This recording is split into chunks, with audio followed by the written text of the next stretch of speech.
this is Lynn Matajan from Matajan's Herbals, and tonight we're going to talk about incense. Um, Incense can be used magically, or it can be used just mundanely. It's however it is that you want to use it. Since I am a magical person, I'm going to tell you how to do it magically, and if you decide you want to instead do it mundanely, that works as well. It's okay.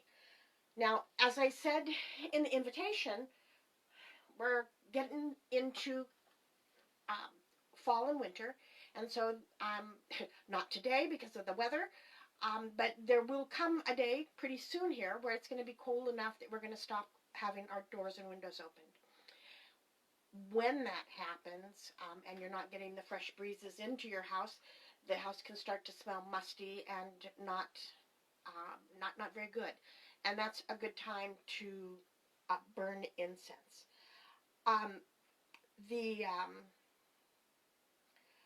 There's a couple of reasons that you can burn incense. One is to make your house smell good. Another is to use it as aromatherapy and have a medical benefit. And the other is to use it and burn it for a magical benefit. So the incense that we're going to make tonight is going to have a banishing element to it. And it is going to be banishing ill health and stress. So we're making it right now where we are on a waning moon. We went from the full moon early this month, and the 17th is going to be the new moon. So the moon is getting smaller. And so what we want to do is we want to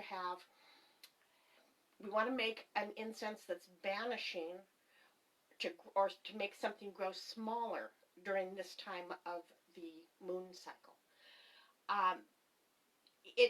That's just adding an extra element of energy that makes it go a little bit smoother. Now, just incense in general, we have, there's a couple of different kinds. Okay, you've got a synthetic, which is made with wood waste and fragrance oils. Now, these cones that you can get at the shop and the sticks that you can get at the shop are synthetic. I use fragrance oils on them, and they're wood. Now, every now and again, I will make these incenses with essential oils so that you can use them for magic, and you'll find I'll use blends. So like a protection incense or a cleansing incense, things of that nature. And then, again, they're made with wood, but they're also made with the essential oils. Now, if you get the incense at my place, it's made with isopropyl alcohol. These are, because I believe that isopropyl alcohol is a much cleaner burn and it's easier on your lungs. Most incense makers use a chemical called DPG, and I always forget what the word is for it. It's about yay big. And it is, and when I burn incense made with that DPG, that's what I smell. I don't smell the fragrance. I smell much more of the chemical. So I have become quite the incense snob and only burn my own. It is natural incense would be like the ritual incense that I just told you. Again, wood products, but using essential oils or essential oil blends. And a third is an herbal natural, and that's what we're going to do today. So we're going to make our own. So there are a great many, besides these. You can get incense ropes, you can get the backdraft or the waterfall kind of cones now. You can get self-igniting, and mine that I make, I don't make self-igniting because it's an explosion and I'm not quite ready for that. So instead, for the loose incense, I use charcoal. Now, what I have here is an abalone shell that is filled with sand and some ashes, and it's on a tripod, and if you can see it right there. It is, so what I would do when I'm ready to burn this is I'm going to take a charcoal out. I stick it up like this, so it's standing up. I light it, and when it gets lit, it'll start sparkling, and that's the saltpeter that's in it. And when it sparkles, then you know it's lit. Then I will flip it over flat, and then I'll put the incense on the top. So that's how I burn this incense. It is, incense takes all of the 4 elements in order to be made. It is air and water to grow, fire, which is the sun, to gain and release the power, and earth is the host. So that's what we've got all right here. Now, why would you use it? Incense, you can use it to clean and purify your space. You can use it to mark your sacred space. It can deepen our connection with the sacred space, because nose is your most, the olfactory, I love that word, olfactory sense. Your nose is your most primal sense, and it is the one that you get first and you lose last. It can add energy through physical contact and also through visualization. It can be an offering. It can be a gratitude. It can just smell good, or it can have medical benefits. So one thing that you have to remember is burning some herbs can give you a contact high. So one's right off the top. If you burn cannabis, if you burn coltsfoot, if you burn damiana, hops, mistletoe, mugwort, nightshade, tobacco, white willow, or wild lettuce, all of those can put you in a trance state. So if you are using any of those herbs, you need to make sure that you're not getting in your car and driving afterwards, because that would not be a good thing. In terms of safety, you need to make sure that you are going to have salt or sand inside your burning dish, and you have it lifted, elevated up off of anything wood or plastic, because it will get very hot, and you don't want that to happen. I have a beautiful scorch mark on one of my wood tables where I had the salt in the bowl, but I did not have it elevated, and so now there's like I said, a beautiful scorch mark. So now I'm very careful to always have it lifted. Now, if you don't have a tripod, that's not a problem, but you can put it on a hot plate. Anything that you would take from the stove and put it on your table, it is a hot plate like that works just as well, and so that's good. Now, your frugal tip for today is, if you're using charcoal, these charcoals burn for about an hour. And if you're not going to burn incense for an hour, then break the charcoal into pieces and use a piece of it instead of using the whole thing. Because you get, I think you get 10 charcoal tablets in here. And if you're only burning for a short period of time, it doesn't make sense to continually buy the package and let the charcoal burn by itself. This is a different charcoal than the barbecue. Well, my kids call them barbecues, but the barbecue charcoal, you cannot burn that in the house, all right? Now, I don't know what they do different, but this is the same kind of charcoal that you would use in a hookah pipe, if you do that, and it's safe. So this is my mortar and pestle, and the way that I make incense is I like to have all 3 representations of the herb. So you will always see in mine there is herbs. So this time we're going to use lavender and we're going to use sage. There'll be a resin, and this resin is copal that we're using tonight. And there'll be an essential oil, and that is cedar. Now, you don't want to use a whole lot of essential oil because if it's too wet, it takes too long to dry before you can burn it. Now, each of these things has its own magical properties. So, what we're doing, oh, I forgot to tell you, I also have rose. Okay, so there's rose in there. Now, the herbs in here, excuse me, the rose is a mood elevator. The lavender and the cedar will reduce stress. The sage and the copal will clean out any negative energies. Now, the other thing is, it will clean bacteria and viruses as well, these two. And so if somebody comes in, and I'm trying to start a cold right now, so if I were burning this in the house right now, it would be killing all of the cold germs that I am spreading around.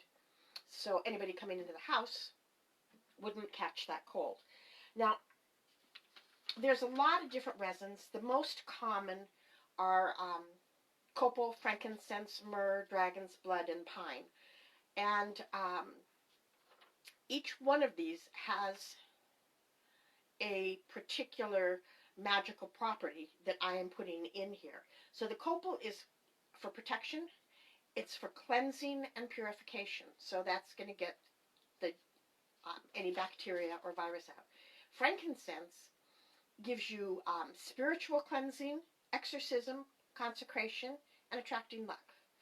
Myrrh is spiritual cleansing, meditation, helps you deal with personal sorrow and connect with the dead. Dragon's blood is a catalyst. If you put dragon's blood in anything, it makes what you're doing stronger. So I think maybe what we'll do is put a little bit of dragon's blood in there as well. And pine resin is spiritual cleansing, protection. It helps bring money. It helps give you fertility, and it is grounding and centering. So when you're going to make your incense, what you have to decide is, what is the end result you want? Do you want just to smell good? Do you want an end result, like I want right now, to clear the bacteria in my house? And then you have to match your herbs with the end result that you're looking for. Now, the best thing that you want to do, if you are using a resin, is you want to put the resin in first. Now, the roses were actually already in here, and so they're still in here. But the resin, because it is rock-like, you don't want to have a whole lot of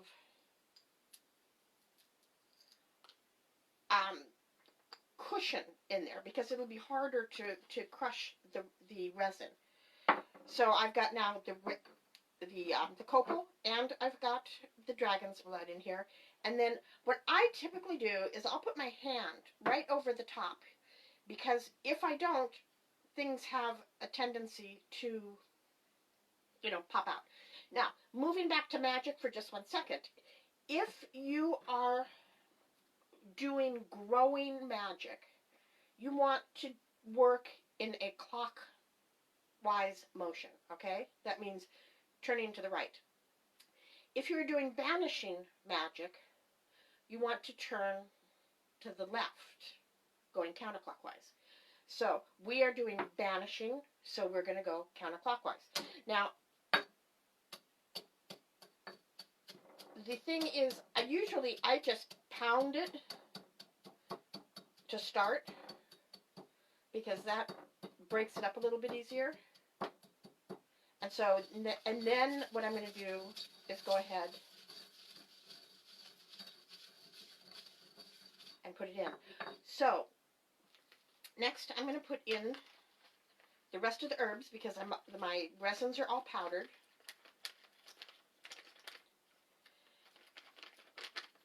Now, one of the things that you look at is this last bit of sage that I got is very stemmy. So I'm going to take, as soon as we get all of the leaves crushed on it, I'm going to take the stems out because I don't want anything that big in my incense, and they won't go down. And then I'm putting the lavender in. So we're going to go ahead and mix all of these, again, in a counterclockwise motion. So the pagan word for that is widdershins. And we're going to mix it all up.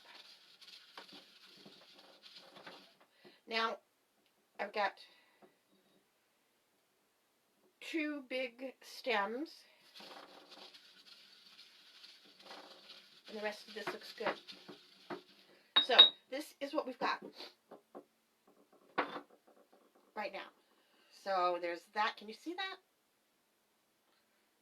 Okay, so, there's probably a half a cup in there.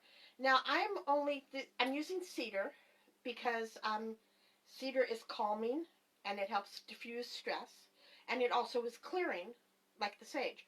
So now I'm going to put about 1, 2, 3 drops in there, and that's it. It's much stronger than the herb itself is, and we don't want to make this too wet. So then I'm going to do the same thing. We're going to go in a counterclockwise motion, and found another stem.